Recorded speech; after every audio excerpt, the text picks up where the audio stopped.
20 జనవరి 2024 శనివారం పంచాంగ వివరాలు. శ్రీ శోభకృత నామ సంవత్సరం, పుష్యమాసము, హేమంత ఋతువు, ఉత్తరాయణం. ఈరోజు సూర్యోదయం 6:32కు అవుతుంది. సూర్యుడు 5:42కు అస్తమిస్తాడు.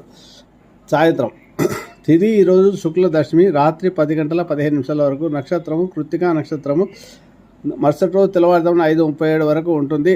ఈరోజంతా దశమి, ఈరోజంతా కృత్తికా నక్షత్రమే ఉంటుంది. యోగము, శుభము, కరణము, తైతుల. శుభ సమయాలు ఉదయం 10 నుంచి 1 గంట, సాయంత్రం 5 నుంచి 6. ఈ సమయాలలో ఏవైనా శుభ పనులు చేసుకోవచ్చు, శుభకార్యాలు చేసుకోవచ్చు. రాహుకాలము ఉదయం 9 నుంచి 10:30, యమగండము 1:30 నుంచి 3 వరకు ఉంటుంది. ఇది తమిళ వాళ్ళే పాటిస్తారు. దుర్ముహూర్తము 6 నుంచి 7:36 వరకు ఉంటుంది. ఈ సమయంలో మీరు ఆంజనేయ స్వామిని ఆడిస్తే అధిక శుభఫలితాలు లభిస్తాయి. వర్జము సాయంత్రం 5:18 నుంచి 6:51 వరకు. అమృత గడియలు తెల్లవారుజామున 3:16 నుంచి 4:50 వరకు ఉంటాయి. ఇవి ఈరోజు వర్జాన్ని విడిచిపెట్టి దుర్ముహూర్తాన్ని విడిచిపెట్టి వీరి పనులు చేసుకుంటే ఏమైనా చేసుకోవచ్చు.